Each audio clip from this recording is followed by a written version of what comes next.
up, everyone? So I just wanted to hop on here.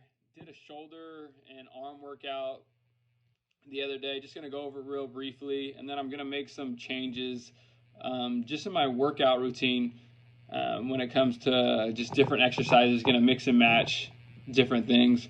So anyways, I started off with dumbbell shoulder press seated. Sometimes I like to do the standing version, either with dumbbells or with barbells. It makes it a little bit more challenging since you kind of have to, brace your core. You're using more of your stabilizer muscles. You don't have like the back of the pad to kind of, to cheat off of a little bit. There's nothing to press against. You're just standing. So obviously you're going to have to lower the weight when you're performing standing presses as opposed to seated presses, because you don't have that support on your back. So yeah, like I said, I did dumbbell shoulder press, basic shoulder movement. Make sure you warm up your shoulders. You could start with like 10-pound plates. You could do, light lateral raises. There's a bunch of different shoulder, warm-ups that you could do before, you're getting into your shoulders. You don't want to jump into something, crazy, heavy, because you could obviously, shoulders could be a delicate thing. Some people have shoulder injuries. So make sure you warm up your shoulders before you jump into anything, even moderately heavy. So yeah, I could do a whole kind of maybe one of these times I'll do like a short shoulder warm up. I mean, you should be warming up regardless, but especially I feel like when shoulders, I feel like those, like I said, they kind of be a delicate situation, especially doing overhead press. Some people have issues with that, because they don't really have, the shoulder, I wouldn't even say stability. They just, some people have, really, really delicate shoulders. So make sure you warm up. Like I said, I start off with something light, and then I work my way up, to my working set, like I've said in the past. So did those.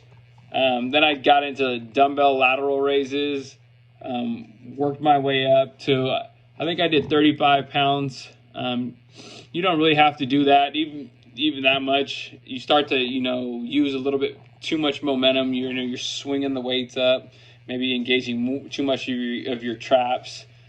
So something light, control the movement, make sure you're, really taking it up, maybe a little slight pause, and then bringing it down, like on one or a two, or like on a 2 or a 3 count. It should be challenging the last few reps, but anywhere between 12 to 15 reps is good when it comes to dumbbell lateral raises. You don't have to go too heavy. The shoulder is a smaller muscle, so no need to go crazy with that. Then I got into straight bar upright rows. I think I've said in the past, I like to keep the closer you put your hands when you're doing upright rows, I feel like the more traps it engages. So I like to go maybe a little bit past shoulder width apart, and all I'm doing is bringing the bar up to my nipple level, and it really hits the lateral head. If you want to come in closer and you want to bring it up higher, feel free. Everybody's, like I said, is anatomically different, so see what works for you. But I feel like the closer you put your hands, the more of your traps it'll engage. You're still going to hit some of your shoulders, but I feel like the wider you go, the more lateral delt it hits. Then I got into, so essentially what I like to do when I'm hitting shoulders, I like to hit the front part of my shoulders, the lateral head of my shoulders, and the rear delts. So you should always be hitting all 3 heads of the shoulders when you're working shoulders. So the shoulder press is pretty much going to work like the whole thing. It's probably not going to work much of the rear delt, but you could hit that either towards the end or the beginning of your workout, however you want to set your workout up. Lateral raises are going to hit the lateral head, the outside head. Same thing with upright rows, kind of going to hit that outer head of the shoulders. And then you want to hit the rear delts by doing the cable, like rear delt cable flies, the pec deck that I've mentioned in the past, the machine you sit on chest is up against it, your arms are in front of you, and you're basically doing a reverse fly, sitting upright. Then the one I did today was seated face pulls. You could do them standing up.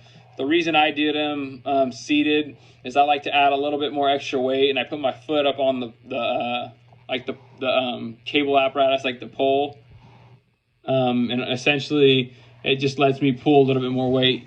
You don't need to do it. You could do it just straight, standing up, have the bar, or have the set the cable apparatus, eye level to you, and all you're doing is pulling the metal part of the rope to the bridge of your nose. Keep your elbows high, and you're essentially pulling, like I said, the middle part to the bridge of your nose. Great way to hit your rear delts. You could throw that in with, like I said, with dumbbells.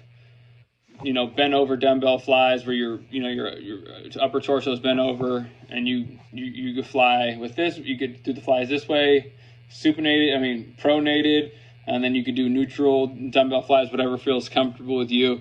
But make sure you're hitting all three heads of the shoulder when performing your shoulder routine. Maybe you have a shoulder and arm routine. Maybe you do shoulders with chest. A lot of people will neglect doing rear delt work. So even on like back days, try to maybe do a little bit of rear delt work, because essentially, you're going to see when you're facing, the back of you, your rear delts are going to be showing. So try not to neglect your rear delts. I notice a lot of people will skip out on doing that rear delt work. And then for arms, all I did was 3 sets of spider curls. Essentially, what those are is you're on an incline bench, and you're hanging off the edge of it with your chest supported on it, and you're just doing curls. You'll see that. And that was the last thing I did, just to kind of finish off my arms. I'll sprinkle in like arm, since I don't have an arm day, I'll sprinkle in like arm workouts, like on my push day, my pull day, and my shoulder day. Usually I'll do like a few sets of each for on each workout, maybe like 3-4 sets, and then over the course of the week, you get enough volume in that way. If you want to if you have enough time and you want to dedicate a specific day to arm day, feel free to do that. But yeah, I personally don't. I train 5 days a week. I take a couple days off. So I have I'll train 3 days, I'll take a day off, then I'll train another day, then I'll take a day off.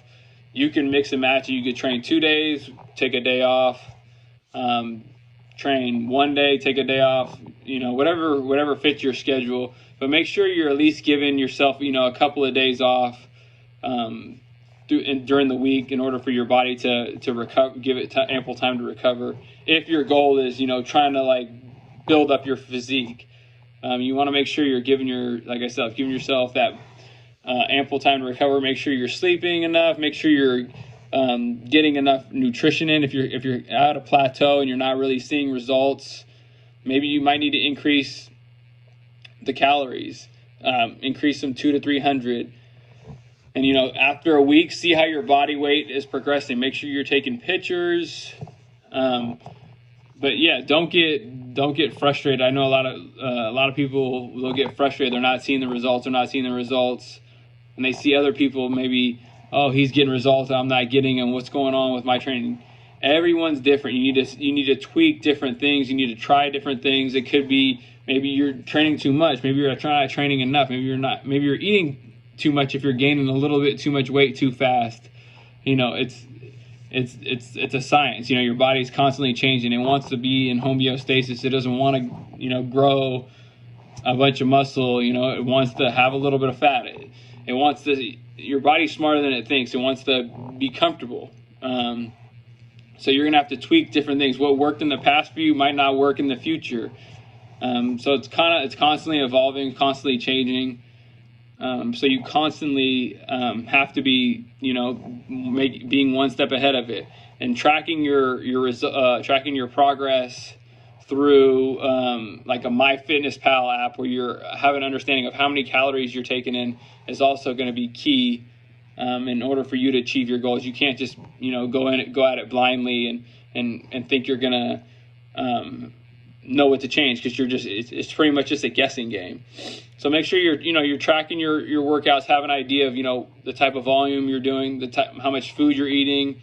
Like I said, making sure you're getting enough sleep, and that's what's going to yield the results. You have to have an understanding of how your body works, how it responds to certain stimulus, how it responds to certain calories, certain foods. Sometimes some foods will make people bloated. Sometimes it'll digest better in your system. So constantly be playing with stuff. Everybody has different, issues. Some people have issues with their digestive system. What I eat might not work for you. What you eat might not work for me. So that's what makes it fun. Constantly just be challenging yourself, constantly learning. And that's what's going to, take you to the next level, and just understanding how your body works in order for you to achieve the goals that you're trying to achieve. Yeah, there's a kind of there's basic principles, but that's only going to get you so far. You're going to have to, test different things, like I said, when it comes to what works for you. Training stimuluses, how many days a week you're going, rep ranges, all that type of stuff. I think I'm probably going to go into that in the next video. But other than that, this video ran on a little bit too long. If you stuck around to this point, I appreciate it. Make sure you subscribe, like, comment, and I'll see you in the next video. All right, peace.